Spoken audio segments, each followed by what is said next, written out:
हमारे बीच में होली के ऊपर में एक नाटक होगा, मदन उत्सव। हमारे बीच में छोटे छोटे बच्चे हैं, उन्हें बहुत सुंदर ढंग से नाटक का तैयारी की है। आप लोग उसका आनंद उठाएं। इस नाटक में होली का रहस्य के बारे में हमें पता चलेगा, इसलिए इतना काफ़ी अलर्ट होकर नाटक देखेंगे। ओम शांति।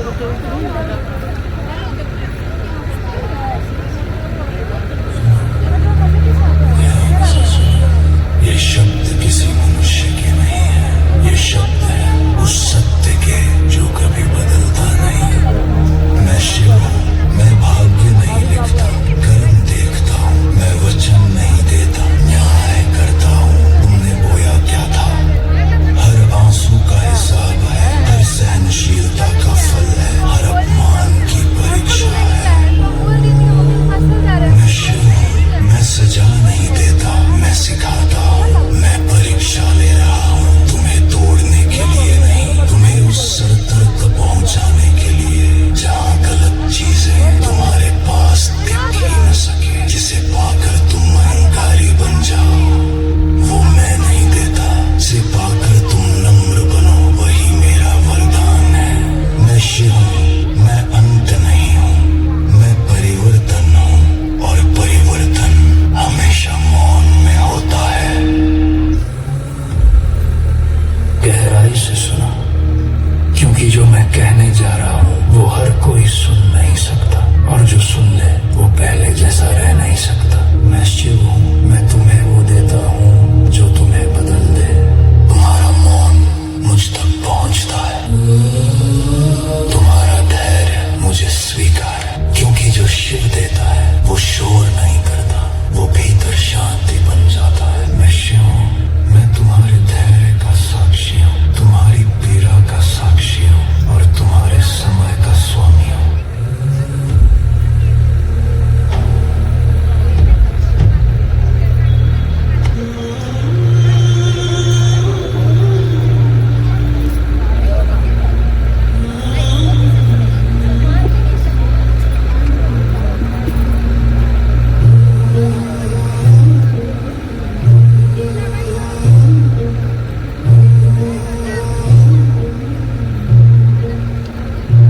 मेरे तन में भी शिव, मेरे मन में भी शिव, मेरे तन में भी शिव, मेरे मन में भी शिव। रोम रोम में समाया तेरा नाम रे, हाय मेरी सांसों में तेरा ही नाम रे, हाय मेरी सांसों में तेरा ही नाम रे। जैसे भस्म शिव, जैसे चंदा में शिव, नीले अंबर में समाया तेरा नाम रे, हाय मेरी सांसों में तेरा ही नाम रे, हाय मेरी सांसों में तेरा ही नाम रे। जैसे गंगा में शिव, जैसे कैलाश में शिव, कण कण में बसाया तेरा नाम रे, हाय मेरी सांसों में तेरा ही नाम रे, हाय मेरी सांसों में तेरा ही नाम रे।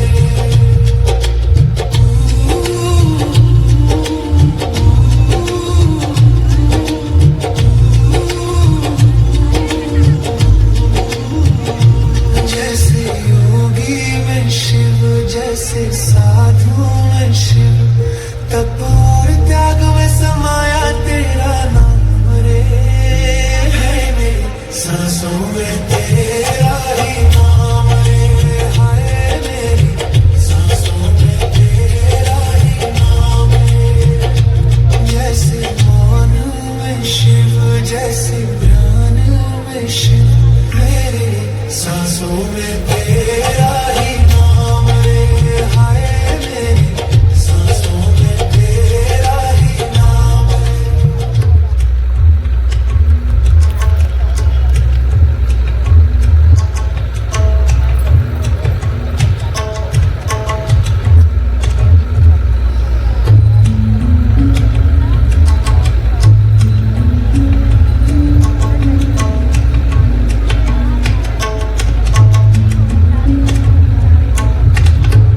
गिरिराज कुमारी, आपके पिता गिरिराज का कहना है कि वे अपनी कन्या को सेवा में अर्पित करना चाहते हैं। क्या आप सचमुच में सेवा करने के लिए उत्सुक हैं? पिताजी मिथ्या वचन तो नहीं बोलेंगे सत्पुरुष। वे मुझसे सेवा के लिए आज्ञा मांग रहे थे। कह रहे थे कि पार्वती अपनी 2 सखियों के साथ आपकी सेवा में रहे नाथ। लेकिन श्रेष्ठ गिरिराज हिमावान संशय में पड़ गए थे कि मैं उनकी प्रार्थना को स्वीकार करूंगा या नहीं। उन्होंने कहा कि मैं अपनी पुत्री के साथ प्रतिदिन आपके दर्शन के लिए आऊंगा। उनके इस आग्रह पर मैंने आंखें खोलकर ध्यान भी छोड़ दिया। तो आपने क्या कहा सत्पुरुष? मैंने कहा शैलराज, तुम अपनी इस कुमारी कन्या को घर में रख करके ही नित्य मेरे दर्शन को आ सकते हो, अन्यथा मेरा दर्शन नहीं हो सकता है। यह तो बताइए कि किस कारण से गिरिराज अपनी गिरिनंदिनी के साथ आपके दर्शन के लिए नहीं आ सकते? क्या मैं आपकी सेवा योग्य नहीं हूँ? मुझे नहीं लाने का क्या कारण हो सकता है? ये मुझे समझ में नहीं आ रहा। मैंने उनसे कहा, तपस्वियों के श्रेष्ठ आश्रय हिमालय तुम्हारी कन्या श्रेष्ठ लक्षणों से संपन्न है, इसलिए उसे मेरे समीप तुम्हें नहीं लाना चाहिए। इसके लिए मैं तुम्हें बारंबार रोकता हूँ। तपस्वियों के श्रेष्ठ आश्रय हिमालय धर्म में प्रवीण, ज्ञानियों में श्रेष्ठ और विद्वान है। उन्हें भी ज्ञात है कि स्त्री के संग से मन में शीघ्र ही विषय वासना उत्पन्न हो जाती है, जिससे वैराग्य नष्ट होता है, और वैराग्य नहीं होने से उत्तम पुरुष तपस्या से भ्रष्ट हो जाता है। आपने तपस्वी होकर भी गिरिराज से यह क्या बात कह डाली? शंकर, आप जो प्राणियों के लिए सदा वंदनीय और चिंतनीय है, वो प्रकृति के कारण ही है। सभी कर्मों को करने की जो शक्ति है, उसे ही प्रकृति जानिए। आपने जो बात कही, तो क्या यह वाणी प्रकृति नहीं है? फिर आप उससे परे क्यों नहीं हो गए? आपको ना बोलना चाहिए और ना कुछ और ही करना चाहिए।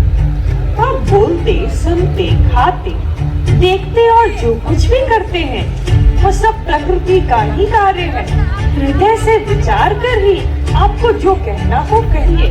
वैसे भी आप जितेंद्रिय होकर भी प्रकृति के अधीन हो, सदा नाना प्रकार के कर्म करते रहते हैं। फिर निर्विकार कैसे हैं?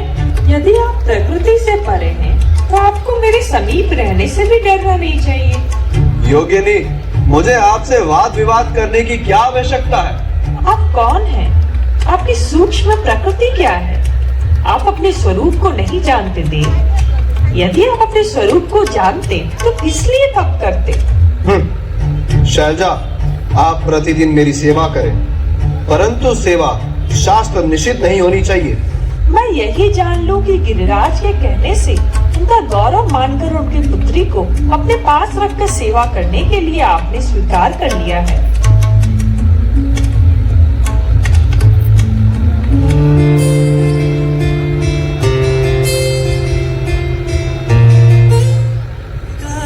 के चढ़ावा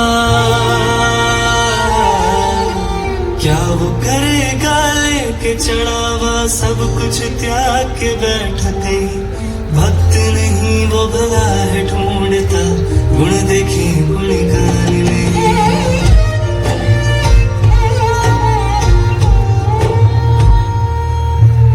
क्या वो करेगा लेके चढ़ावा, सब कुछ त्याग के बैठ गई। भक्त नहीं वो भला है ढूंढता, गुण देखे गुण गान नहीं। मैं कहता नहीं श्रद्धा है बुरी, पर कर्म तराजू धर्म में। भक्त नहीं वो भला है ढूंढता, गुण देखे गुण गान नहीं। तू मंदिर मंदिर फिर आया, तू नाम मंत्र सब जप आया। जीवन में अब भी ना है सुकून, भोले का मन में बस नहीं। तू मंदिर मंदिर फिर आया, तू नाम मंत्र सब जप आया। जीवन में अब भी ना है सुकून, भोले का मन में बस नहीं। क्यों मन मंदिर तेरा खाली है? क्यों मन मंदिर तेरा खाली है? क्यों खाली खुद में झांक कभी? भक्त नहीं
शंकर की सेवा के लिए प्रतिदिन आती जाती रहती है। आग से तपकर शुद्ध किए हुए वस्त्र से उनके शरीर का मार्जन करती है, उसे मलती पोंछती है, विधिवत शिवलिंग की पूजा करती है। इस तरह अपनी इंद्रियों को संयम में रखकर उनकी सेवा करती है। ये क्या, पार्वती को नित्य सेवा में तत्पर देख शंकर द्रवित हो इस प्रकार विचार कर रहे हैं। यह पार्वती जब तपस्या व्रत करेगी और इसमें गर्व का बीज नहीं रह जाएगा, तभी मैं इसका पानी ग्रहण करूंगा। फिर भी शंकर पार्वती को देखते हुए भी नहीं देख रहे हैं। पार्वती शिव जी की तरफ ही आ रही है। गिरिराज नंदिनी देवर्षि नारद व्यर्थ ही अपने को पंडित मानते हैं। उनके मन में क्रूरता भरी रहती है। आप समझदार होकर भी क्या उनके चरित्र को नहीं जानती? कामदेव, मैं मुनि श्रेष्ठ नारद को भली भांति जानती हूँ रतिपति, लेकिन आप निश्चित तौर पर ये भी जानते होंगे कि महर्षि ने मुझे आपके विषय में भी बहुत कुछ अवश्य बताया होगा। नारद छल कपट की बातें करते हैं और दूसरों के चित्त को मोह में डालकर मत डालते हैं। उनकी बातें सुनने से सर्वथा हानि ही होती है। प्रहलाद को अपना चेला बनाकर इन्होंने हिरण्यकशिपु से उनको बड़े बड़े दुख दिलवाए। वे सदा दूसरों की बुद्धि में भेद पैदा किया करते हैं। नारद मुनि कानों को पसंद आने वाली अपनी विद्या जिसको सुना देते हैं, वही अपना घर छोड़कर तत्काल भीख मांगने लगता है। उनका मन मलिन है, केवल शरीर ही सदा उज्जवल दिखाई देता है। उनका उपदेश पाकर बड़े बड़े विद्वानों से सम्मानित होने वाली तुम व्यर्थ ही मूर्ख बनकर दुष्कर तपस्या करने लगी हो। हम जानना चाहते हैं कि तुम किसके लिए तपस्या करती हो। तपस्या के द्वारा तुम किस देव को और किस फल को पाना चाहती हो शैलपुत्री? परंतु मदन, आप ये सब जानकर क्या करेंगे? गिरी कुमारी, तुम जिसके लिए यह तपस्या कर रही हो वे सदा उदासीन, अकेले रहने वाला, शांत और संग रहित है। उसके साथ किसी स्त्री का निर्वाह कैसे होगा? वे अमांगलिक वस्तुओं से युक्त शरीर धारण करते हैं, लज्जा को तिलांजलि दे चुके हैं, नंग धरंग हो शूल धारण किए घूमते हैं, कुत्सित वेश धारण कर भूत प्रेत के साथ रहते हैं। उसका न कहीं घर है न द्वार, वे किस कुल में उत्पन्न हुए हैं इसका भी किसी को पता नहीं है। कुल मिलाकर उसका ना कोई घर है, ना ऐश्वर्य है और ना कोई स्वजन है और ना कोई बंधु बांधव। उसमें विद्या तथा ज्ञान का भी पता नहीं चलता। अब तुम ही विचार करो कि ऐसा वर पाकर तुम्हें क्या सुख मिलेगा? आज भी कुछ नहीं बिगड़ा है। इस दुर्बुद्धि को त्याग दो, इससे तुम्हारा ही भला होगा। यदि सूर्य पश्चिम दिशा में उगने लगे, मेरू पर्वत अपने स्थान से विचलित हो जाए, अग्नि शीतलता को अपना ले तथा कमल पर्वत शिखर की शिला के ऊपर खिलने लगे, तो भी मेरा हट छूट नहीं सकता। यह मैं सच्ची बात कहती। पाले, मैं यह बिल्कुल सत्य बोल रहा हूँ कि तुम्हारा विवाह तो विष्णु से ही होना चाहिए। तुम्हारे योग्य वर है विष्णु, जो समस्त सद्गुणों से युक्त हैं। उनके साथ हम तुम्हारा विवाह करा देंगे और वह विवाह तुम्हारे लिए समस्त सुखों को देने वाला होगा और जो स्वरूप और गुणों से सुशोभित हो ही मानी। मेरा हट कभी छूटने वाला नहीं है। मेरा शरीर पर्वत से उत्पन्न होने के कारण मुझ में स्वाभाविक कठोरता विद्यमान है। मेरा घर बसे या उजड़ जाए, मुझे तो यह हट ही सदा सुख देने वाला है। तुम तो स्त्रियों में रत्न हो। तुम्हारे पिता तो समस्त पर्वतों के राजा हैं। फिर तुम क्यों तपस्या करती हो? सोने की मुद्रा देकर बदले में उतना ही बड़ा कांच लेना चाहती हो? उज्जवल चंदन छोड़कर अपने अंगों में कीचड़ लपेटना चाहती हो? सूर्य के तेज का परित्याग कर जुगनू की चमक पाना चाहती हो? रत्नों के उत्तम भंडार त्याग कर लोहा पाने की इच्छा रखती हो? कामदेव, आप ऐसे बुद्धि के विरुद्ध बातें नहीं करें। उनके पास बाह्य संपत्ति नहीं, इसका कारण है कि उनका चित्त एकमात्र ज्ञान के सागर में मग्न रहता है, और जो मग्न है उन्हें लौकिक बाह्य वस्तुओं की क्या इच्छा होगी, जिनके मुख में निरंतर शिव जैसा मंगलमय नाम सदा निवास करता है। उनके दर्शन मात्र से ही अन्य सब सदा शांति और पवित्रता का अनुभव करते हैं। आप जैसे बहिर्मुख लोग कैसे जान सकते हैं? वे स्वयं ज्ञानी हैं। उन पर दृष्टि पड़ने मात्र से मनुष्य निर्भय हो जाता है। उन्हें बाह्य विद्या से क्या काम? कौन कहता है कि वे स्वयं दुखी हैं? धूर्त नारद ने अपनी माया से तुम्हारे सारे विज्ञान को नष्ट कर दिया है, युक्ति से तुम्हें मोह लिया है और तुमसे तप करवा रहा है। पार्वती, तीनों लोक में तुम्हारी जैसी अनुरागिनी मुझे दूसरी कोई दिखाई नहीं देती। मैं प्रसन्न हूँ, वर मांगो, मुझे तुम्हारे लिए कुछ भी अदाय नहीं। देवी, आज से तपस्या के बल खरीदा मैं तुम्हारा दास हूँ। तुम्हारे सौंदर्य ने मुझे मोह लिया है। अब तुम्हारे बिना मुझे एक क्षण भी युग के समान जान पड़ता है। लज्जा छोड़ो गिरिजा, प्रिय मेरे पास आओ। आज से तुम मेरी पत्नी हो और मैं तुम्हारा वर।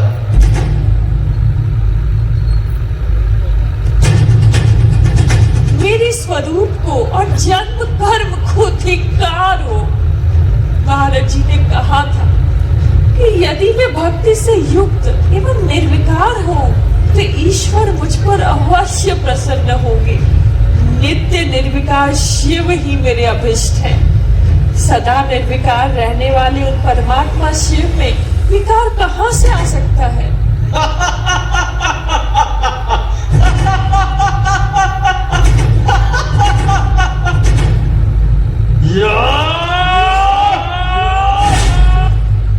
मैं तो उत्तम तपस्या कर रहा था, उसमें विघ्न कैसे आ गया? किस कुकर्मी ने मेरे चित्त में विकार पैदा कर दिया? इसका काम ही है छिपे हुए रूप में प्राणियों के हृदय में प्रवेश करना। कामदेव के पुष्प बाण ने मुझ में काम, क्रोध, लोभ, मोह और अहंकार जागृत कर दिया और मेरी गहन तपस्या इस प्रकार खंडित हो गई। अब मैं अपने पापों को कैसे भस्म करूं?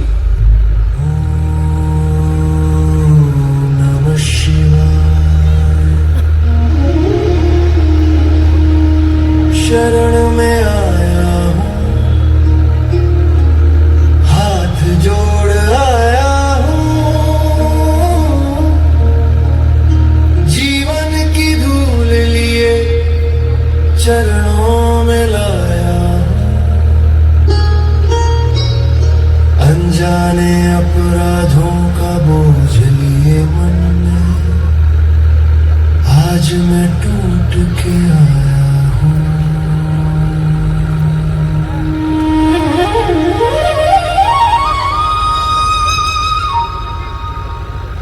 सारे गम बधनी सा निधा मगर सा, दिन चढ़े तो वचन टूटे, रात गिरे तो भ्रम जगे, सोच में भी दोष पले, कर्म मुझसे कब सगे। क्रोध बना मेरा स्वामी, लोभ ने राहें मोड़ी, सच को देखा फिर भी आंखें मैंने खुद ही तोड़ी। हे त्रिनेत्र जानता हूँ सब जानते हो तुम, फिर भी कहता हूँ आज क्योंकि टूट चुका हूँ मैं। सारे गा मा गा नी सा नी गा मा गा नी सा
स्वर्ग ना दे मुक्ति, पहले मन को साफ करो। मपदनिसा निधा मगरिसा, पाप से मुक्त करो भोलेनाथ, पाप से मुक्त करो। सोच शब्द और कर्म तीनों को शुद्ध करो। पाप से मुक्त करो भोलेनाथ, पाप से मुक्त करो। टूटे हुए इस भक्त को अपना ही अंश करो। गमबधनि सानि सानि धब मगरिसा। जब अंतिम श्वास रुके तो डर ना हो इस बात का कि जीवन भर ढोता रहा बोझ अपने ही पाप का। बस इतना स्मरण रहे,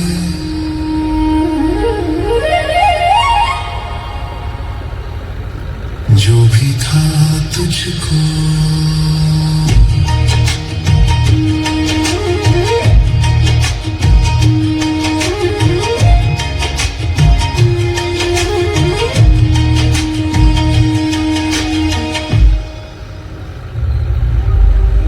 इंद्र आदि देवता जब जब कामदेव को आगे रख के चले हैं, तब तब अपनी मर्यादा से भ्रष्ट हुए हैं, दुख में पड़े हैं और दीनता के भागी हुए। मैंने कामदेव को परास्त करके देवताओं का बहुत बड़ा कार्य सिद्ध किया है। इन सबको अब कामना रहित हो जाना चाहिए। अब उस मदन के ना होने से सभी देवता समाधि के द्वारा परम आनंद का अनुभव करते ही निर्विकार हो जाएंगे, क्योंकि काम नरक की ही प्राप्ति कराने वाला है। काम से क्रोध होता है, क्रोध से मोह होता है, और मोह से तपस्या नष्ट होती है। जैसे मैं हूँ, अब उसी तरह ये सब पृथक पृथक तपस्या करेंगे। विषय के साथ वर्ता करने मात्र से भी मनुष्य क्षण भर में पतित हो जाता है। नारद जी ने मुझे धीरज दिलाया। उन्होंने कहा, तुमने शंकर जी की सेवा अवश्य की थी, परंतु वह बिना तपस्या के गर्व युक्त होकर की थी। तुम उत्तम तपस्या में संलग्न हो, चिरकाल तक परमेश्वर की आराधना करो। तपस्या से संस्कार बन जाने पर वे स्वयं तुम्हें अपनी सधर्मी बनाएंगे। तुम हठपूर्वक शिव को अपनाने का यत्न करो। शिव के सिवा दूसरे किसी को अपना पति स्वीकार नहीं करना। मुझे ये बिल्कुल नया जन्म सा लग रहा है। सबको सुख देने वाले कृपा निधान भूतनाथ शिव, मैं आपकी हूँ और आपके गुणों में ही मेरे प्राण बसते हैं। स्वप्न में मुझे दयालु एवं तपस्वी ब्राह्मण ने शिव की प्रसन्नता के लिए उत्तम तपस्या करने का उपदेश दिया। नारद जी भी उससे कह रहे थे कि आप धन्य हैं, क्योंकि आपकी बुद्धि शिव में लगी हुई है। नारद जी ने कहा है कि केवल ब्रह्मा जी की प्रार्थना से ही महादेव तुम्हारा पाणी ग्रहण करेंगे। भोले तेरा नाम जपूं, तुझको मैं जान सकूं, सबसे ज्यादा भरोसा है तेरा। मुझ में तू ऐसा दिखे, दुनिया से दूर रखे, मुझको बस तू बना ले रे तेरा। शंख बजाओ, नाद सुनाओ, आज मोरे शिव घर आवेंगे, आज मोरे शिव घर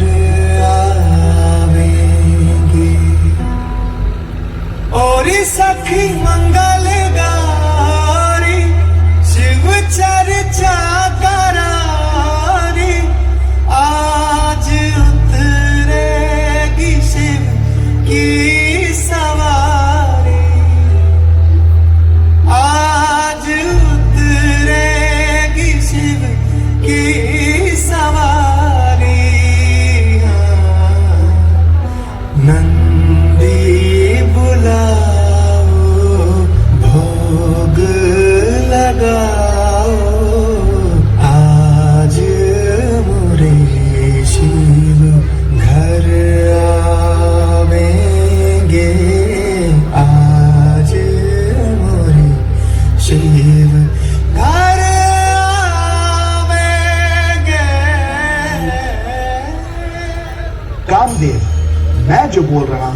उसे ध्यान से सुनो।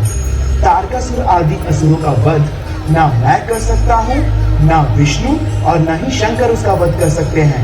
तारक दैत्य स्वयं अपने पाप से नष्ट होगा।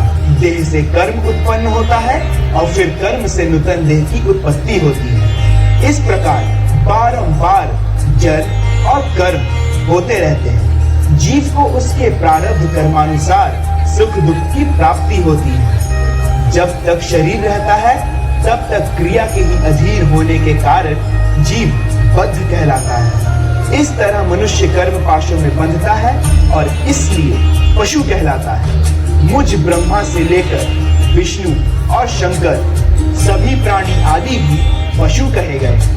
शिव की शक्ति ही समस्त पाशों का विच्छेद करने वाली है, इसलिए वे पशुपति कहलाते हैं। मनुष्य अपने फल का पुण्य क्षय के पश्चात पुनः मनुष्य योनि में ही जन्म लेता है। हाँ, ये जरूर है कि पापी मनुष्य पाप करके दुर्गति में ही पड़ता है। जिसके भीतर भक्ति, ज्ञान और वैराग्य नहीं होते, उसी के मन में समस्त दुखों को देने वाले काम, मोह आदि विकार शीघ्र उत्पन्न होते हैं। विकारों रूपी अज्ञानता के बंधन से छूटना ही जीव मात्र के लिए साधन पुरुषार्थ है। जो विशेष ज्ञानवान है वही जीव को उस बंधन से छुड़ा सकता है।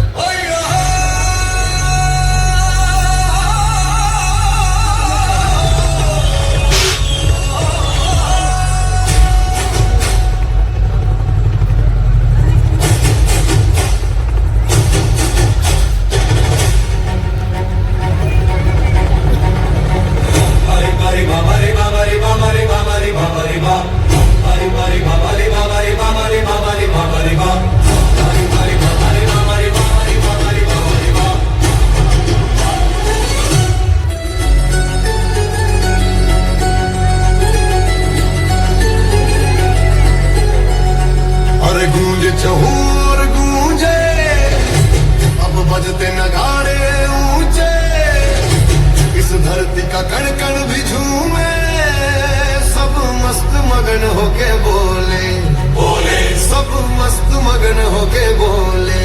अरे क्या बोले भैया? दुख हरता सुख करता हो मेरा बाबा शिव बाबा, शिव बाबा हमारा है आया, आया बाबा है आया हमारा, आया बाबा है हमारा है आया, देखो बाबा है आया हमारा।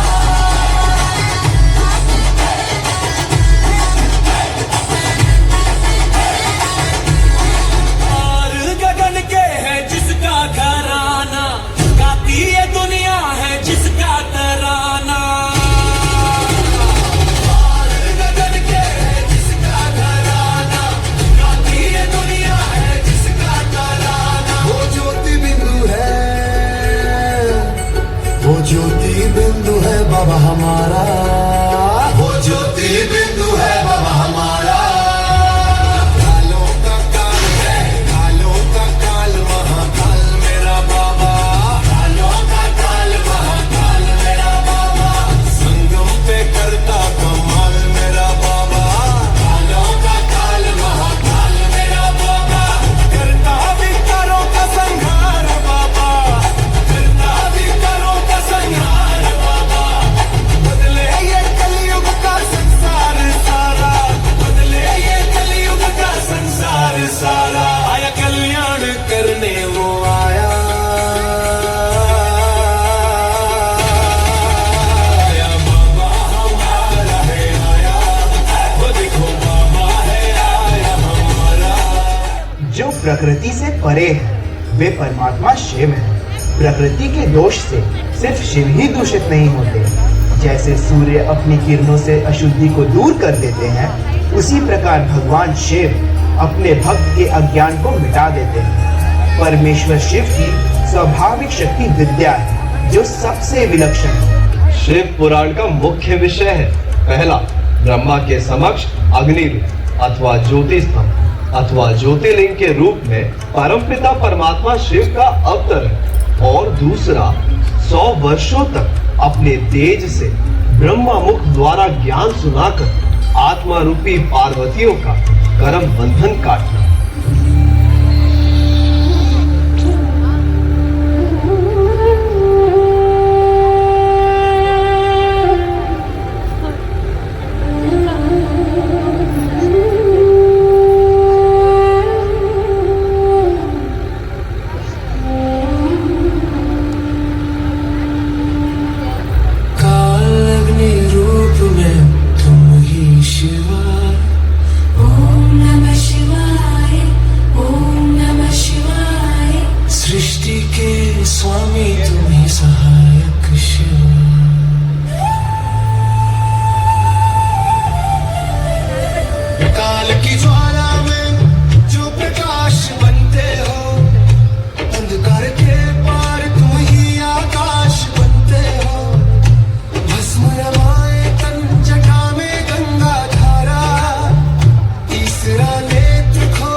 मुझसे कहा कि ब्रह्मा, मेरा उत्तम रूप तुम्हारे अग्नि विशेष ललाट से प्रकट होगा।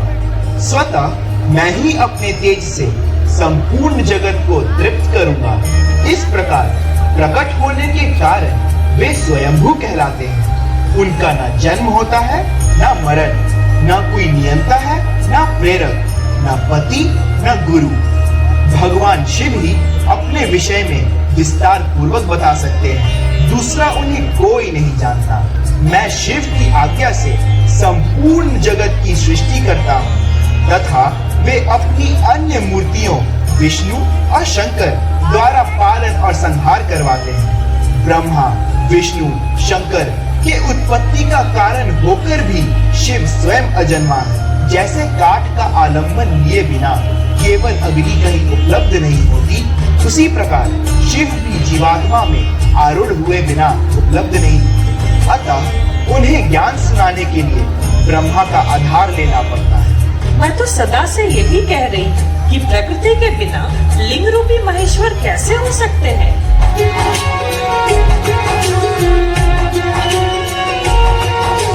कोई कहे तू काशी में है, कोई कहे कैलाश। जब जब तुझे पुकारा बाबा, तू था मेरे पास। तेरे बल से मैं बलवान, बाबा तू मेरा भगवान। तेरे चरणों में ही रहना जब तक मेरे तन में प्राण। मेरे बाबा, मेरे बाबा, मेरे बाबा, भोले बाबा। मेरे बाबा, मेरे बाबा, मेरे बाबा, भोले बाबा।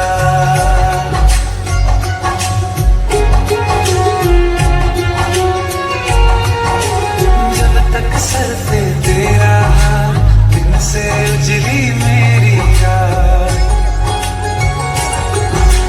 मेरा क्या बिगड़ेगा बाबा, मुझ पे तेरा आशीर्वाद।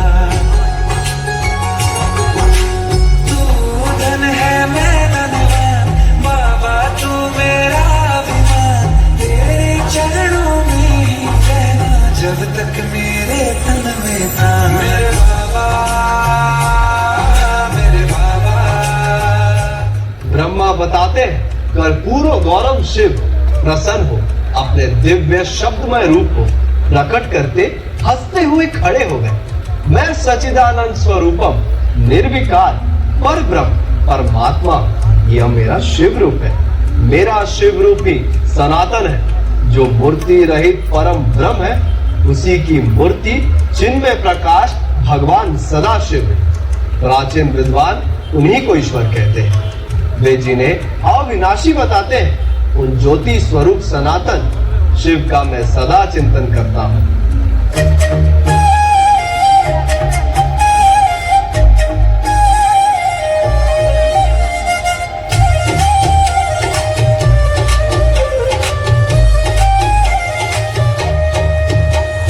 निराकार है बाबा मेरे परम धाम के वासी। जिनको ढूंढे दुनिया सारी, जाए मथुरा काशी। निराकार है बाबा मेरे परम धाम के वासी। जिनको ढूंढे दुनिया सारी, जाए मथुरा काशी। कलयुग की इस घोर रात में ज्ञान का डमरू बजाते हैं। नया सवेरा नए जगत का सपना सच कर जाते हैं। रूप में बिंदु, गुण में सिंधु, शिव ही सबसे प्यारे हैं। पावन करने हमको आते, सबका भाग्य जगाते हैं। धरती पे आके बाबा मेरे किस्मत को चमकाते। मानव को वो देव बनाते, सुंदर स्वर्ग सजाते। निराकार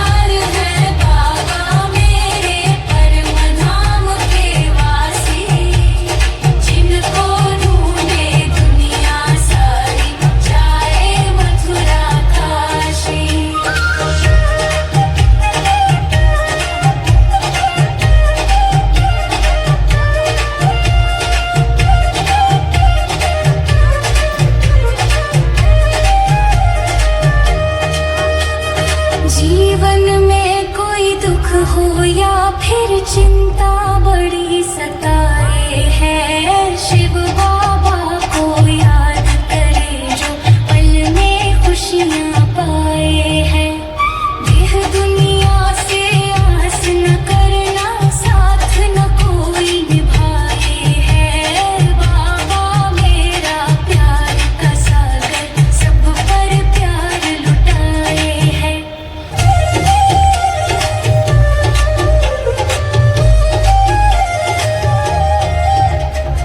शिव बतलाते हैं, मेरे ज्योति स्वरूप का चिंतन स्मरण ही ध्यान है।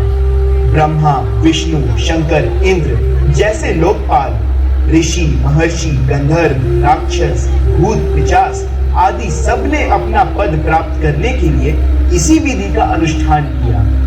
ध्यान अग्नि शुभ और अशुभ कर्मों को दग्ध कर देती है। अपने आत्मा और परमात्मा का बोध प्राप्त करने के कारण योगी जन केवल जल से भरे तीर्थ और पत्थर एवं मिट्टी की बनी हुई देव मूर्तियों का आश्रय नहीं लेते, वे आत्म तीर्थ में आवागमन करते हैं। योगियों को ईश्वर के सूक्ष्म स्वरूप का प्रत्यक्ष दर्शन होता है। वे ऐसा प्रयत्न करते हैं कि शरीर से अपनी पृथकता अर्थात अविनाशी आत्मा होने का उन्हें बोध हो जाए। जिस प्रकार चंद्रमा और चांदनी में कोई अंतर नहीं है, उसी प्रकार आत्मा को परमात्मा की समधर्मिणी कहते हैं। पार्वती मंतव्य वस्तुओं का रूप धारण करती है और शिव उनके ज्ञाता है। इसी प्रकार निराकार सदा शिव पार्वती को यही संदेश देते हैं कि तुम मेरी सनातन पत्नी हो, तुम सभी परमात्मा मिलन की प्यासी आत्माएं पार्वती हो। शिव निराकार को पहचानने वाली आत्माओं का चाहे वो कैसी भी हो, उनकी बस एक ही धुन रहती है कि हम अपने मुक्तिदाता शिव साजन के साथ एक बार परम धाम पहुंचे।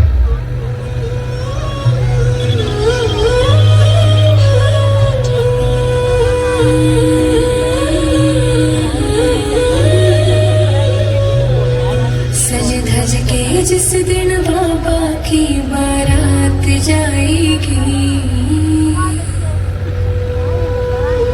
सज धज के जिस दिन बाबा की बारात जाएगी, ना रिश्ते साथ जाएंगे ना दौलत जाएगी, ना रिश्ते साथ जाएंगे ना दौलत जाएगी।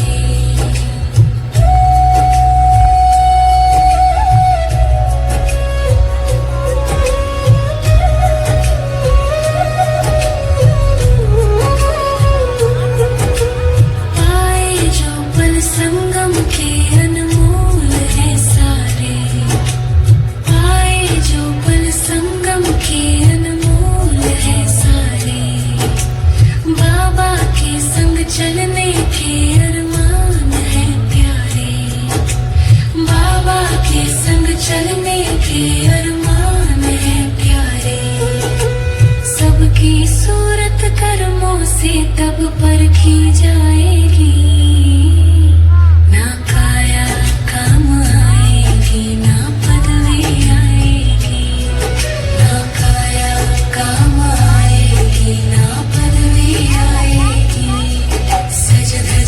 जिस दिन बाबा की बारात जाएगी,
साथ जाएंगे ना दौलत जाएगी, ना रिश्ते साथ जाएंगे ना दौलत जाएगी।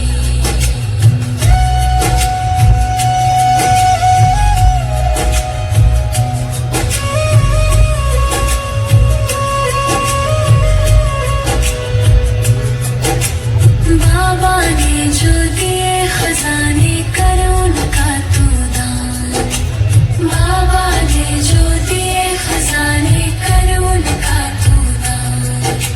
चलना हो घर साथी बनकर हो जा तू कुर्बान, चलना हो घर साथी बनकर हो जा तू कुर्बान। अंत समय पुरुषार्थ ये तेरा साथ निभाएगा, जमा दुआ का खाता हो तो साथ जाएगा, जमा दुआ का खाता हो तो साथ जाएगा। सज धज के जिस दिन बाबा की बारात जाएगी, ना रिश्ते साथ जाएंगे ना दौलत जाएगी, ना रिश्ते साथ जाएंगे ना दौलत जाएगी, ना रिश्ते साथ जाएंगे ना दौलत जाएगी। ये क्या? मुझे बीती हुई बातें क्यों याद आ रही हैं? मुझे ये अचानक इंद्रदेव क्यों दिखाई दे रहे हैं? वनवात, तुम तो अजय हो, मन से ही उत्पन्न होते हो, तुम सभी प्राणियों के मनोभाव जानते हो। चैत्र मास और ऋतुराज बसंत को साथ लेकर शंकर जी का गिरिराज कुमार पार्वती के साथ शीघ्र संयोग स्थापित कर दो। पंचबान कामदेव किसी की शक्ति किसी विशेष समय में ही सफल रूप में देखी जाती है, सर्वत्र नहीं। तुम जन्म लेते ही सबके मन को मथने लगे थे, इसलिए मनमथ कहलाए। तीनों लोकों में तुम्हारे समान कोई सुंदर नहीं है, अतः काम रूप होने के कारण तुम कामदेव नाम से विख्यात हुए। लोगों को मदमत्त बना देने के कारण तुम्हारा एक नाम मदन हुआ।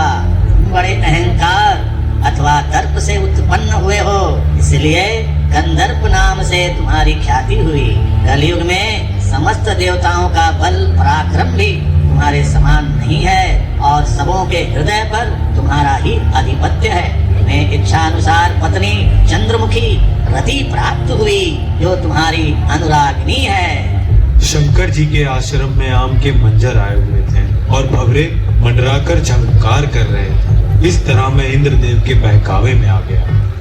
मेरे मन में कभी काम भाव नहीं आए, उसके लिए मैं अग्नि में अपने शरीर की आहुति दे दूंगी। कालिके, मैं दयावश सच्ची बात कह रहा हूँ। अग्नि स्वरूप शिव ने सिर्फ कामदेव को दंड देकर शंकर पार्वती को सकुशल छोड़ दिया, क्योंकि भगवान भक्त वत्सल है। तुम व्याकुल होने के बजाय तपस्या करो, तपस्या से सबका संस्कार परिवर्तन होता है। आज से इस भूतल पर कोई भी देवदारी काम भाव से युक्त ना हो, इसके लिए मैं कठोर तपस्या करके मर्यादा स्थापित करूंगी। मौन तपस्या ब्रह्मचर्य का फल देने वाली है।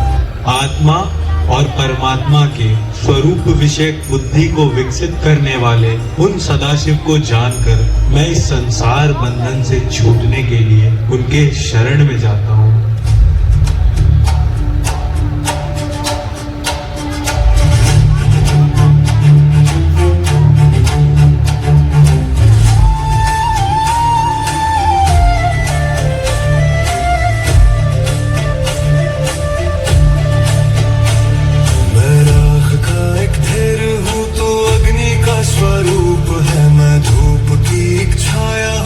सत्य का ही रूप है।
क्या करूं?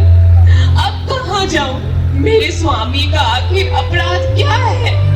मेरे उद्दंड स्वामी को देवताओं ने बहकाकर डर दिलवाया। हाय हाय नाथ स्वामी प्राण प्रिय, मुझे सुख देने वाले प्रीतम, हाय प्राणनाथ, ये क्या हो गया? ये क्या हो गया? रति का शोक दूर होना चाहिए। रति अकेली दुखी होकर अति विलाप कर रही है। प्रभु, आप रति के प्राणों की रक्षा करें, रति को सांत्वना प्रदान करें। कामदेव ने ये जो कार्य किया है, इसमें इनका कोई स्वार्थ नहीं था। देवताओं ने मिलकर उनसे ये कार्य करवाया है। देव, आप इसे अन्यथा ना समझिए। कोई किसी को ना तो सुख देने वाला है, ना ही दुख देने वाला। सब लोग अपनी अपनी करनी का फल भोगते हैं। ब्रह्मा जी, आप तो परम ज्योति से युक्त और शांत स्वरूप हैं, फिर भी आप क्यों विवश हो रहे हैं? कामिनी, मेरे क्रोध से जो कुछ भी हो चुका, अब तो वो अन्यथा नहीं हो सकता। मैं किसके पास जाऊं? मैं बिल्कुल असहाय हो गई हूँ। हे स्वामी। रति, तुम काम के शरीर का थोड़ा सा भस्म लेकर उसे यत्न पूर्वक रखो और भय छोड़ो। तथापि रतिपति कामदेव तभी तक अनंग अर्थात शरीर रहित रहेगा, जब तक धरती पर श्री कृष्ण का अवतार नहीं हो जाता। रुक्मणी के गर्भ से कामदेव का जन्म होगा, जिसका नाम प्रद्युम्न होगा। वह तुम्हें पुनः पति के रूप में प्राप्त होगा।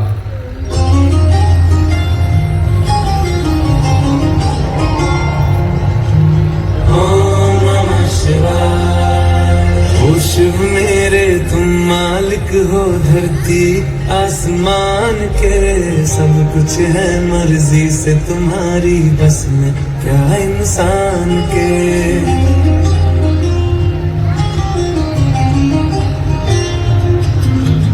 ओ शिव मेरे, तुम मालिक हो धरती आसमान के, सब कुछ है मर्जी से तुम्हारी, बस में क्या इंसान के। हाड़ मास की हम कठपुतली, हुक्म पे तेरे नाचते। हाड़ मास की हम कठपुतली, हुक्म पे तेरे नाचते। तुम ही जीवन देते हो, तुम ही राजा शमशान के। ओ शिव मेरे, तुम मालिक हो धरती आसमान के, तुम ही जीवन देते हो, तुम ही राजा शमशान के। ओ शिव मेरे, तुम मालिक हो धरती आसमान के। ओम नमः शिवाय, ओम नमः शिवाय, ओम नमः शिवाय, ओम नमः शिवाय। एक हाथ में डमरू है और दूजे में त्रिशूल है, गले में सर्पों की माला है और चरणों में फूल है। एक हाथ में डमरू है और दूजे में त्रिशूल है, गले में सर्पों की माला है और चरणों में फूल है। हम हैं मुसाफिर लगन में तेरी, भटक रहे हैं रात दिन। हम हैं मुसाफिर लगन में तेरी, भटक रहे हैं रात दिन। एक दिन पहुँचेंगे तुझ तक दुनिया की गलियां छान के। ओ शिव मेरे, तुम मालिक हो धरती आसमान के, तुम ही जीवन देते हो, तुम ही राजा शमशान के। ओ शिव मेरे, तुम मालिक हो धरती आसमान के।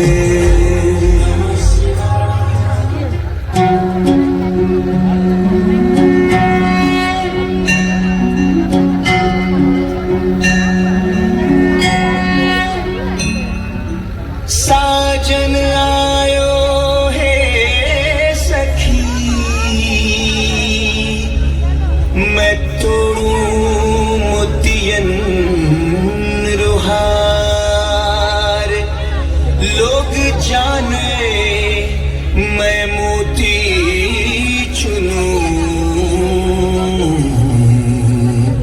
मैं तो झुक झुक करूं जोहार, मैं तो झुक झुक करूं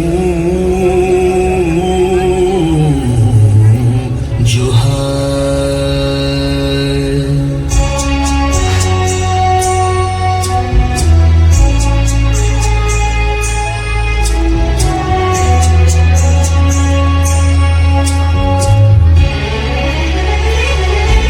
तेरी सखी मंगल गाओरी, तेरी सखी मंगल गाओरी, धरती अमर सजाओरी, धरती अमर सजाओरी। आज उतरेगी पीर की सवारी, आज उतरेगी पीर की सवारी। तेरी कोई काजल लाओरी, तेरी कोई काजल लाओरी, मोहे काला टीका लगाओरी, मोहे काला टीका लगाओरी। उनकी छब से दिखूं मैं तो प्यारी, उनकी छब से दिखूं मैं तो प्यारी।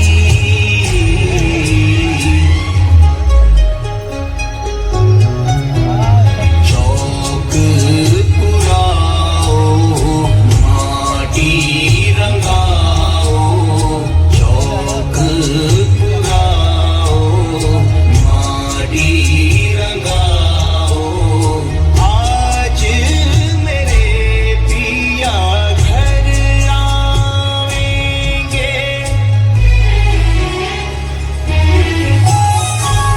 रंगों से रंग मिले, रंगों से रंग मिले, नए नए ढंग खिले, नए नए ढंग खिले।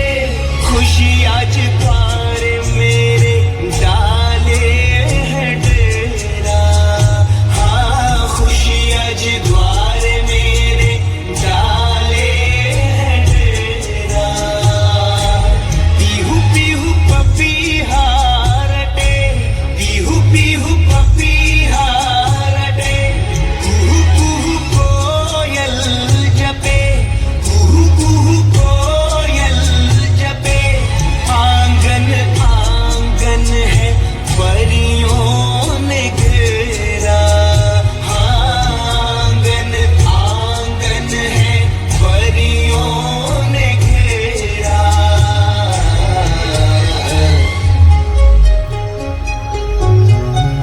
खबर सुनाऊं जो खुशी ये बताऊं जो, खबर सुनाऊं जो खुशी ये बताऊं जो। तेरी सखीरी पिया घर आए, तेरी सखीरी, तेरी सखीरी पिया घर आए।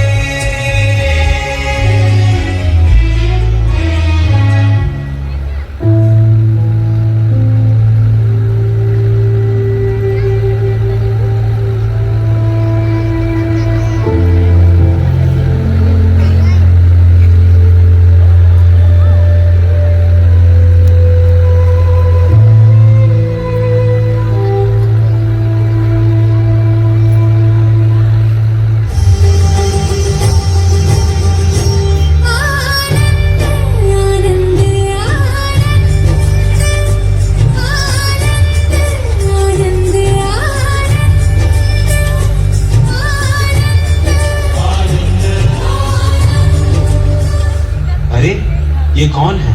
ये स्त्री पुरुष का समूह एक साथ नृत्य कर रहा है। इतने प्रेम से ये किनको बुला लाए हैं? जरूर नारद जी ने मुझ पर हंसने के लिए इनको भेजा हो।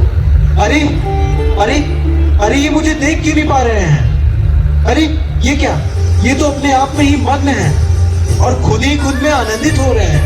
ओह, मुझे देखेंगे भी कैसे? मुझे तो शंकर जी ने क्रोधवश अनंग कर दिया था। मेरा तो शरीर ही नहीं है। मुझे कहा था कि अनंग रूप में ही शिव के समीप रहने से मेरा पाप नष्ट होगा और मुझे सद्गति मिलेगी। सुंदर मुखकमल में सुघर नासिका, कपोलों पर घुंघराली अलके लटक रही है, कानों में सुंदर सुंदर कुंडल, अधरों की सुधा, मंद मंद मुस्कान, ललाट पर केसर की भक्ति घौर, सिर पर मयूर पिच अपना अनंत सौंदर्य बिखेर रहे हैं। शरीर पर सुनहरा पीतांबर, गले में वैजयंती माला, हाथों में मुरली, नयन मनोहरी चितवन से युक्त ये संपूर्ण लावण्य के धाम, रूप लावण्य ऐसा अद्भुत कि जो उनकी ओर देखे कि मन में श्रृंगार रस का उद्दीपन हो जाए। रंगमंच पर अभिनय करते हुए श्रेष्ठ पात्र सा क्या ही सुंदर वेश, सौंदर्य की मूर्तिमान मुखी अपने बूंद बूंद सौंदर्य से सौंदर्य का दान करती। हमने तो आंख वालों के जीवन की ओर उनकी आंखों की बस यही इतनी सफलता समझी है कि हम इनके मुख माधुरी का पान करती रहे। आप संपूर्ण फलों के फलस्वरूप आपके रूप से बढ़कर और कोई फल तो है ही नहीं, यह सोचकर मेरा चित्त आप में मोहित हो रहा है। अरे सखी, जितनी भी वस्तुएं संसार में देखने योग्य है, उनमें सबसे सुंदर, सबसे मधुर, सबसे शिरोमणि ये हमारे मनमोहन है। आपको प्राप्त करने के लिए लक्ष्मी जी को भी बहुत दिनों तक समस्त भोगों का त्याग करके नियमों का पालन करते हुए तपस्या करनी पड़ी। नंद बाबा ने ऐसी कौन सी तपस्या की थी जिसके कारण वे स्वयं इनके पालक पिता हुए? पता नहीं गोपियों ने कौन सी तपस्या की जो दोनों नेत्रों से निरंतर आपके रूप माधुरी का पान करती है। आपने स्वयं पूर्व जन्म में न जाने कौन सा श्रेष्ठ कर्म किया है, कौन सा साधन भजन कर चुके कि आपकी उपस्थिति ही इतनी अलौकिक है। आपको देखकर जो कामनाएं जागती हैं, वे सांसारिक भोगों की ओर ले जाने में समर्थ नहीं है। जागृत होने वाली ये कामनाएं भी आप ही की तरह दिव्य है।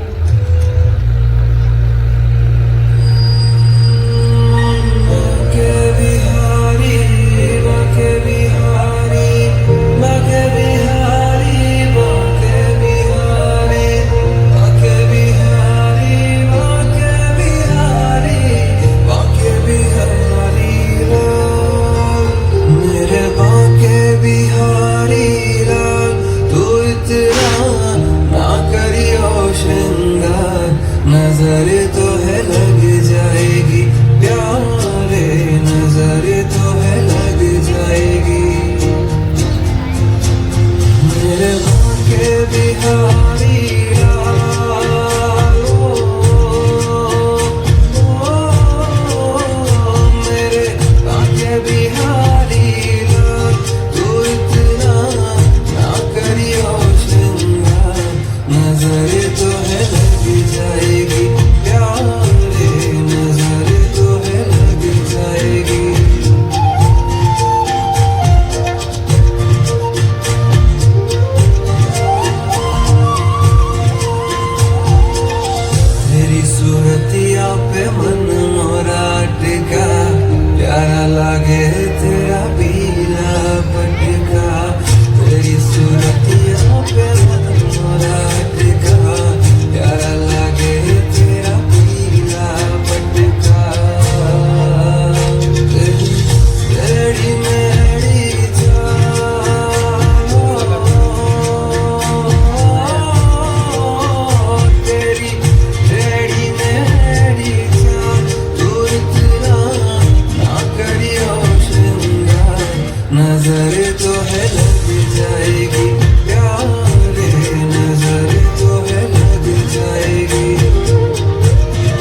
नजर तो है लग जाएगी प्यारे, नजर तो है लग जाएगी।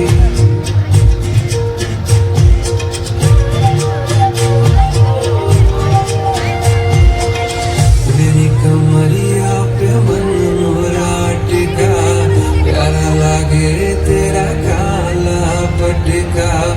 मेरी कमरिया पे मन मोरा टिका, प्यारा लागे तेरा काला पटका। तेरे दिल में बसंती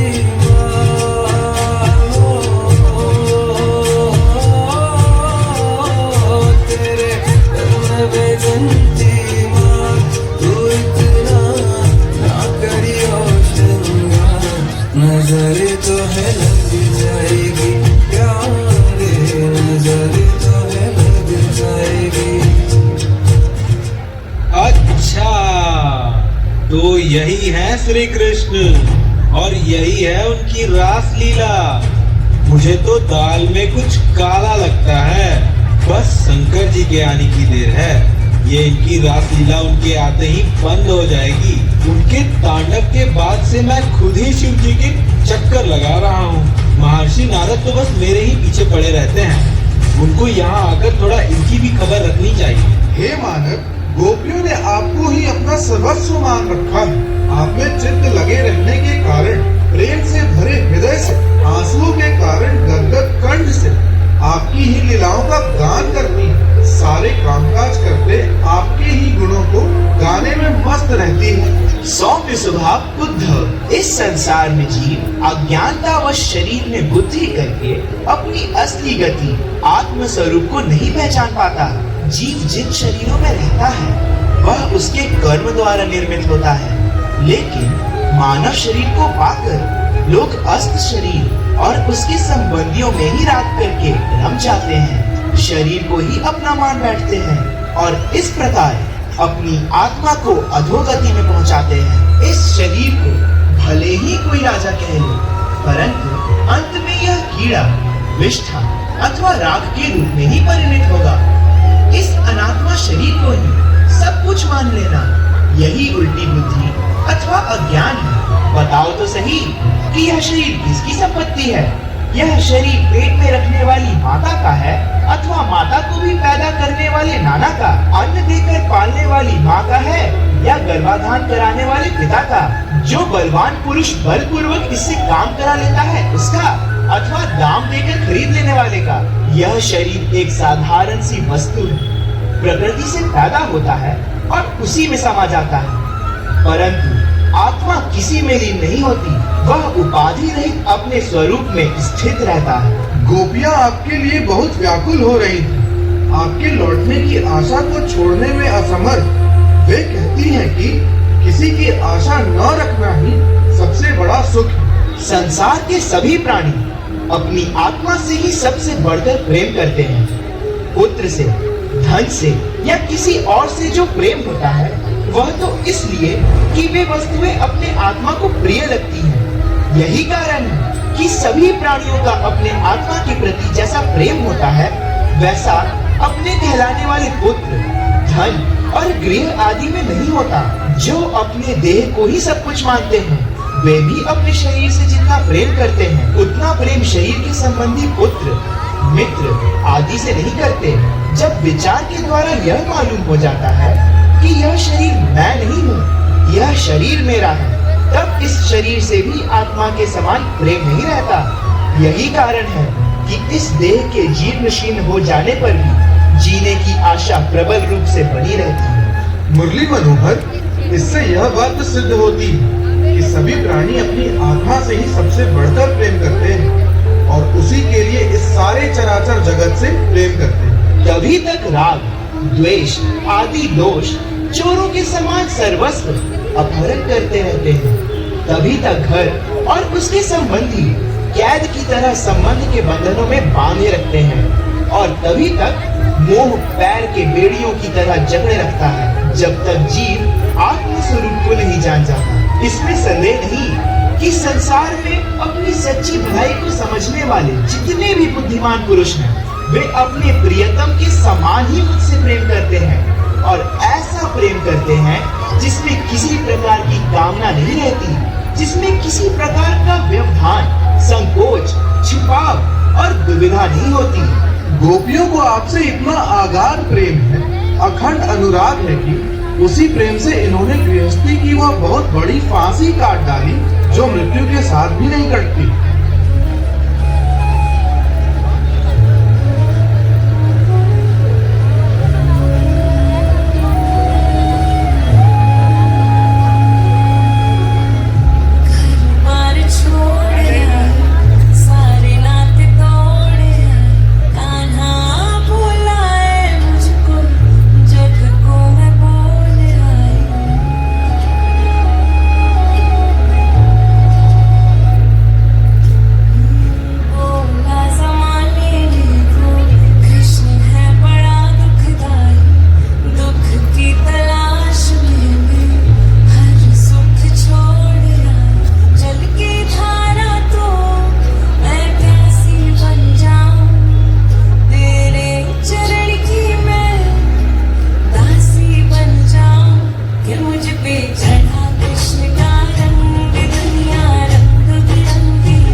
स्वर मिलाकर अपनी बांसुरी फूंकने लगते हैं। उस समय सखी उस मनमोहक संगीत को सुनकर सरोवर में रहने वाले सारस, हंस आदि पक्षियों का चित्त भी छिन गया। श्री कृष्ण ने गोपियों को अध्यात्म ज्ञान की शिक्षा से शिक्षित किया। उसी उपदेश के बार बार स्मरण से गोपियों का जीव कोश अर्थात लिंग शरीर नष्ट हो गया। मुरली मनोहर श्री कृष्ण मननशील आत्मा राम है। वे अपने आप में ही संतुष्ट और पूर्ण है। विशुद्ध विज्ञान धन जिनकी तृष्णा की प्यास सर्वदा के लिए बुझ चुकी है, वे जीवन मुक्त महापुरुष ऐसे सुंदर, सुखद, रसीले, गुणानुवाद से आत्मघाती मनुष्य के अतिरिक्त कौन ऐसा है जो विमुख हो जाए, उससे प्रीति ना करे। वे कर्म के द्वारा बने हुए अपने शरीर को छोड़कर मन ही मन श्री कृष्ण का आलिंगन करने लगे। अपने प्रियतम के असह्य विरह की तीव्र वेदना से उनके हृदय में इतनी व्यथा, इतनी जलन हुई कि उनमें जो कुछ शुभ अशुभ संस्कारों का लेश मात्र अवशेष था वह भस्म हो गया। गोपियां अपने चित्त को एकाग्र कर अंतकरण की अशुद्धियों को, अनात्म भावनाओं को सदा के लिए मिटाकर परिपूर्ण हृदय के द्वारा उसी परम पद का आलिंगन करती है। यह आत्म स्वरूप परम पद की प्राप्ति उन्हीं लोगों को होती है जिनके अंतःकरण में शरीर के प्रति अहम भाव नहीं है। आप नित्य निरंतर अपने परमानंद स्वरूप में स्थित रहते हैं, इसलिए सारे पदार्थ आपको नित्य प्राप्त है। आपका संकल्प अमोघ है। आप राग, द्वेष आदि दोषों से सर्वथा मुक्त हैं।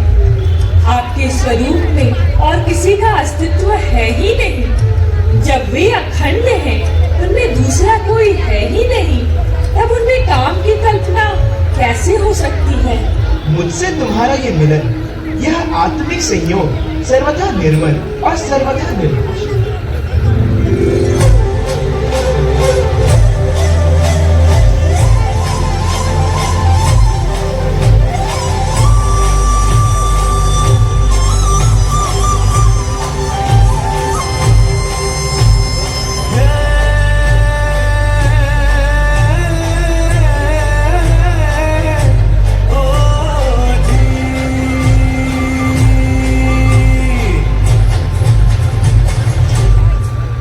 मेरे कान्हा रे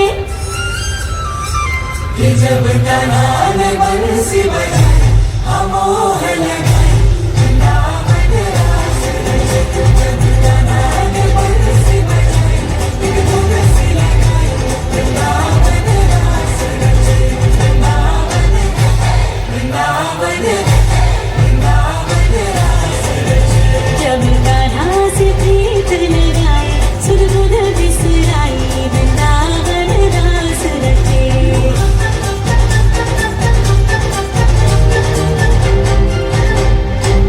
आज चुरानी है ये बंसी, इसे छुपाना पड़े जतन से।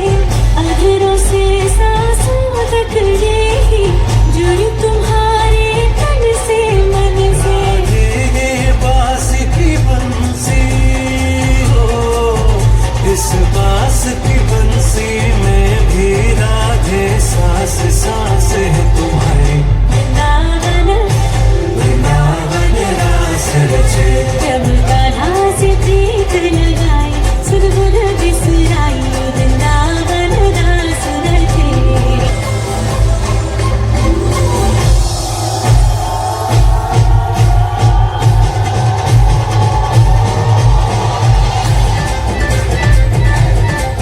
बरसे बरसे बिखरा से रंग धीरो धीरो कान्हा के संग। घुंघरू मन में तन में गफली खिल खिल जाए हर कली कली।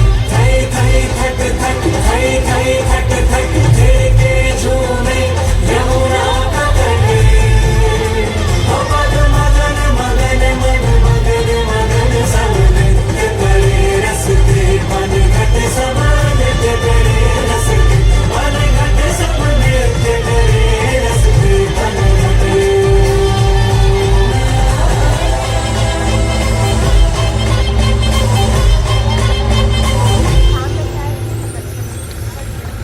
अपने प्रियतम की चाल ढाल, हास विलास और चितवन, बोलने आदि में गोपियां उनके समान ही बन गई। उनके शरीर में भी वही गतिमती, वही भाव भंगिमाएं उतर आई। वे अपना सर्वथा भूलकर श्री कृष्ण स्वरूप हो गई और उन्हीं के लीला विलास का अनुकरण करती हुई मैं श्री कृष्ण ही हूँ, इस प्रकार कहने लगी। सखी रे, मैं श्री कृष्ण हूँ। तुम लोग मेरी मनोहर चाल देखो। हम सभी गोपियाँ ऐसा अनुभव कर रही जैसे हमारे प्यारे तो हमारे ही पास हैं। ऐसा महसूस हो रहा है कि हम सभी प्रकाश और अनंत आनंद स्वरूप हैं। हम सब के सब एक रस। अपने जीवों के समान कर्मवश होकर नहीं, स्वतंत्रता से अपनी इच्छा के अनुसार इस शरीर को स्वीकार किया है। ऐसा जान पड़ता है कि कर्म वासनाओं को धो बहाया और शीघ्र ही सूर्य के समान तेजस्वी होकर परम गति को प्राप्त किया। आपका यह शरीर विशुद्ध ज्ञान स्वरूप है। उनका यह रूप क्या था? सबके मन को मत जानने वाले कामदेव के मन को भी मत देने वाला था। जैसे नदी के प्रबल प्रवाह में बहते हुए बेड़े और तिनके सदा एक साथ नहीं रह सकते, वैसे ही सगे संबंधियों और प्रेमियों का भी एक स्थान पर रहना संभव नहीं है, क्योंकि सबके प्रारब्ध कर्म अलग अलग होते हैं। यद्यपि साथ रहना ही सबको प्रिय लगता है। यही कर्म प्रारब्ध ही विरह वेदना है और यही है रासलीला का आनंद।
जैसे बरसाना में आधा, जैसे वृंदावन में आधा, जैसे बरसाना में आधा, जैसे वृंदावन में आधा, ब्रज भूमि में समाया राधा नाम रे, है मेरी सांसों में है राधा नाम रे, है मेरी सांसों में है राधा नाम रे।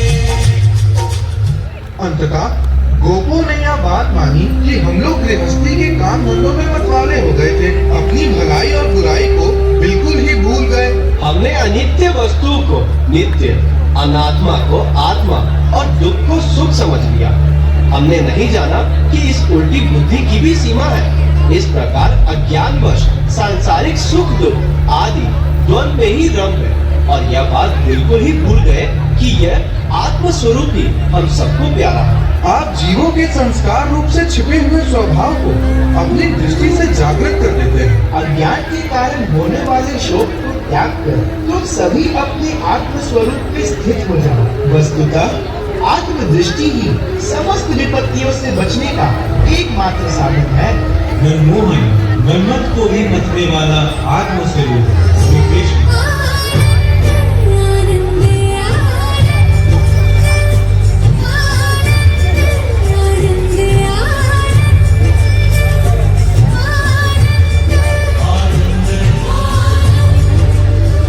बहुत से लोग ऐसे हैं जो भूख, प्यास, गर्मी, सर्दी एवं आंधी पानी के कष्टों को तथा रसनेन्द्रिय और ज्ञानेन्द्रिय के वेगों को जो अपार समुद्र के समान है सह लेते हैं, पार कर जाते हैं, परंतु फिर वे क्रोध के वश में हो जाते हैं जो आत्मनाशक है। जीव का मन अनेक विकारों का पुंज है, कर्म संस्कारों का पुंज है। जीवों के लिए अपना स्वभाव छोड़ देना बहुत कठिन है। इन्हीं संस्कारों के वशीभूत हो संसार के लोग नाना प्रकार के दुराग्रहों में फंस जाते हैं। भगवान का स्वरूप भूल जीव क्रोध आदि गुण वृत्तियों के द्वारा शरीर में मोहित हो जाते हैं, एक दूसरे को दुख देते और भोगते हैं। और उस पर से दुर्भाग्य ये कि अपने प्रयत्न से इससे निवृत्त भी नहीं हो सकते जब तक स्वयं ईश्वर आकर पुनः आत्मस्मृति का तिलक न लगा दे। प्रिय उद्धव, मनुष्यों का मन संस्कारों का भोग प्राप्त करने के लिए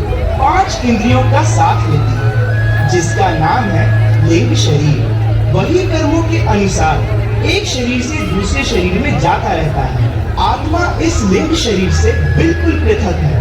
आत्मा अमर है। जब आत्मवादी पुरुष आत्मचर्चा करने लगते हैं, जो पुरुष उस परम पद के स्वरूप का विचार करता है वही विष्णु जी का परम पद प्राप्त कर अमर भव का वरदान प्राप्त कर लेता है। इस प्रकार मैं भी अज्ञानवश इन गोपों की तरह सांसारिक सुख दुख आदि द्वंद्वों में रम गया और यह बात बिल्कुल भूल गया कि आत्म स्वरूप और परमात्म स्वरूप ही हमें प्यारा है।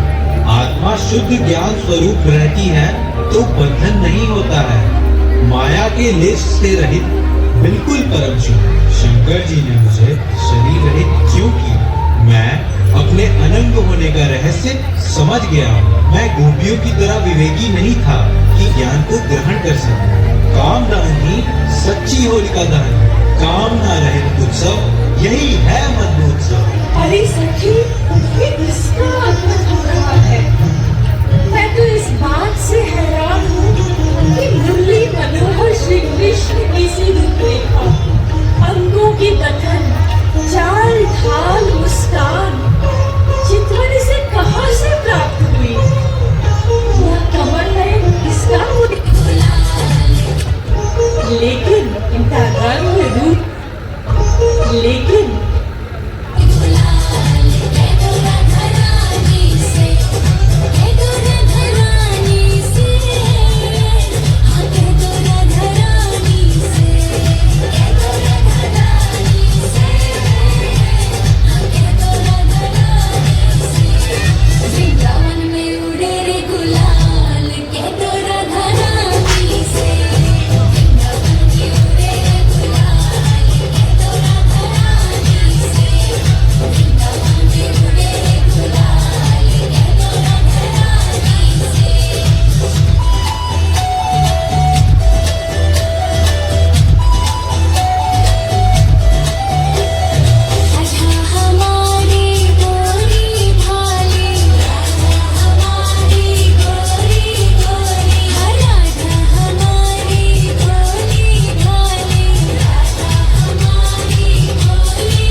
शांति, ओम शांति, ओम शांति।